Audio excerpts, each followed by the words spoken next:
Salut à tous, c'est Guimauve et aujourd'hui on se retrouve pour un point lecture où je vais vous présenter deux bouquins, une BD et un roman dédiés aux pirates. On commence tout de suite avec la BD Barracuda de Jean Dufaux.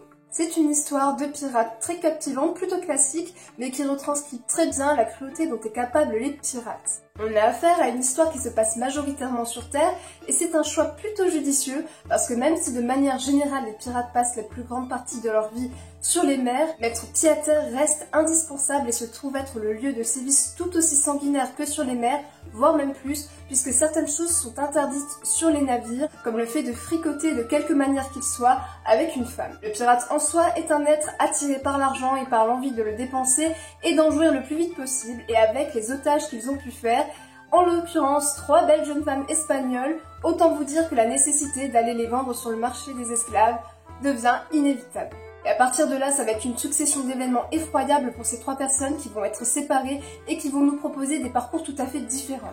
Et c'est plutôt bien pensé parce que ça nous offre un panel assez fourni des cruautés dont les pirates sont capables, à savoir le meurtre, les tentatives de viol et la torture. Et oui, c'est des vrais pirates, hein. Ça rigole pas. Après, il y a une intrigue qui prend doucement place et qui laisse présager du bon pour la suite, d'autant plus que les personnages sont très mystérieux, et là je pense particulièrement à la fille de Donas Cuebo, qui semble être un pilier de cette histoire et dont on a envie de voir l'évolution. À côté de ça, il y a pas mal de personnages secondaires qui, je l'espère, auront leur place dans la suite de cette série parce qu'ils portent tous une potentialité scénaristique. En plus, le style graphique et les couleurs délavées se marient vraiment à merveille avec cet univers sombre et sans pitié de la piraterie. Je sais pas si je peux vous montrer une planche, faudrait pas non plus que je vous en montre trop pour pas vous spoiler, mais est-ce que je vous montre déjà ça? Non, parce que ça pourrait heurter certaines personnes. Voilà, je vais vous montrer celle-ci. Je sais pas si vous voyez. Et enfin on passe au plus gros de cette vidéo puisqu'on va parler de Tortuga de Valerio Evangelisti, et autant vous dire que là, on passe au niveau supérieur en termes de cruauté. Ouais. Vous le savez certainement déjà, c'est une lecture que j'attendais avec beaucoup d'impatience parce que j'étais convaincue que ça allait traiter la piraterie du XVIIe siècle de manière historiquement juste et que ça allait m'apprendre beaucoup de choses, et en effet, c'est un avis que je garde après avoir fait cette lecture. On est face à un sentiment de liberté qui anime en permanence ses flibustiers, mais qui se paye au prix d'une cruauté sans nom. L'homme n'est qu'un sac de chair et tous les coups sont permis ou presque. Les descriptions et les informations qui sont présentes dans ce livre sont en partie ce que j'attendais de ma lecture, puisque ça permet quand même de planter une ambiance assez unique et qui correspond assez bien à l'idée que je me faisais des pirates et des Caraïbes. En somme, c'est très dépaysant et pour le coup, on voyage directement dans les îles des Caraïbes. Malgré tout, un peu avant la moitié du livre, j'ai légèrement déchanté. C'est vrai qu'en lisant la 4e de couverture, on nous annonce clairement que Rogerio de Campos va s'éprendre d'une esclave africaine et que de cette manière-là, il va découvrir l'effroyable vérité sur la piraterie. Pour être très honnête, cette romance n'a pas eu pour moi beaucoup de saveur. Il a beau être un ancien jésuite et de ce fait avoir une certaine morale, du moins en avoir un peu plus que ses compagnons de voyage, il n'en reste pas moins que cette femme ne comprend pas la langue dans laquelle il parle et qu'il n'y a aucun échange concret entre ces deux personnes. Rogerio idéalise cette rencontre en se posant en tant que prince charmant ayant sauvé une princesse qui s'ignore et de ce fait réclame son dû. Donc oui, les échanges sont tellement peu savoureux qu'il est très difficile de s'accrocher à cette idylle. Alors effectivement, on va quand même se poser la question de savoir comment Rogerio va réussir à s'en sortir, mais très honnêtement, c'est pas une intrigue très palpitante. Même si on sent que Rogerio porte en lui cette potentialité pour devenir un pirate, un vrai. En réalité, on suit la folie dans laquelle il tombe,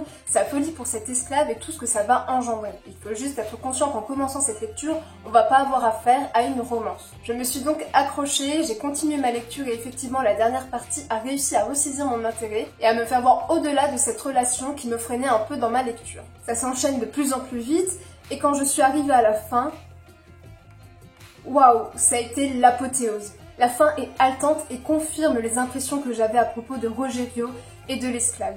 On comprend enfin pourquoi la relation semblait si malsaine. L'auteur nous montre qu'il n'est pas idiot et que s'il nous a malmenés, c'est pour mieux nous récompenser à la fin de cette histoire pour notre perspicacité. Du moins c'est comme ça que je le prends. Je ne sais pas si ça a été pareil pour tout le monde, mais j'ai tellement aimé cette fin. C'est une fin que j'espérais et que je n'attendais plus et qui pourtant est arrivée et a été encore mieux que ce que j'espérais. J'ai vraiment été très enthousiaste et honnêtement ça me laisse une très bonne impression.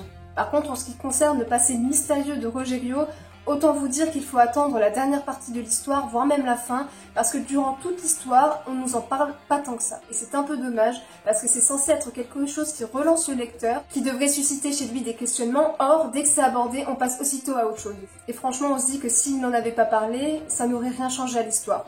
Voilà, faut juste le savoir. En tout cas, si vous aimez les pirates, que vous voulez voyager, que vous avez le cœur bien accroché et que vous avez envie d'en savoir plus sur les pirates, c'est un livre fait pour vous. Pour ma part, je ne regrette absolument pas d'avoir fait cette lecture et comme vous avez pu le comprendre, la fin en vaut le détour. Voilà, cette vidéo est terminée. Comme d'habitude, si vous avez lu l'un de ces livres, n'hésitez pas à me dire ce que vous en avez pensé. Pareil, si vous projetez de lire l'un de ces livres et que vous avez l'occasion de pouvoir me faire un petit retour, n'hésitez pas. Vous pouvez me suivre sur Instagram, comme d'habitude, dans toutes les vidéos, je laisse les liens dans la barre d'infos. Récemment, j'ai ouvert une page Facebook, mais bon, à vous de me dire si vous aimez ça, si vous avez besoin de ça, parce que je pourrais l'alimenter par des petites photos peut-être différentes de celles d'Instagram. En tout cas, n'hésitez pas à venir en commentaire me parler de vos dernières lectures, ça me ferait très plaisir. Et pareil, si vous avez d'autres bouquins sur la thématique des pirates qui vous a plu, n'hésitez pas à les partager avec moi et à nous faire tous découvrir de nouvelles choses. Sur ce, je vous souhaite de faire de très belles lectures et à plus. Ciao!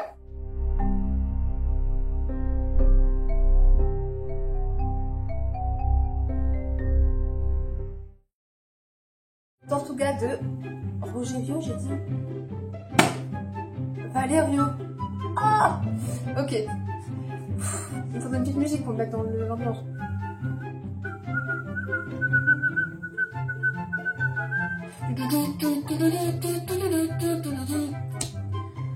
Allez.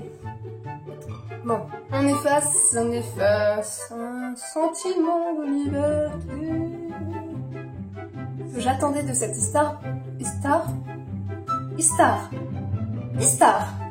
Mais c'est une histoire super intéressante. Sérieusement, c'est pas toléré de parler aussi mal. Histoire, c'est pas la même chose. C'est pas vrai! Bon, je vais le faire. Je vais y arriver.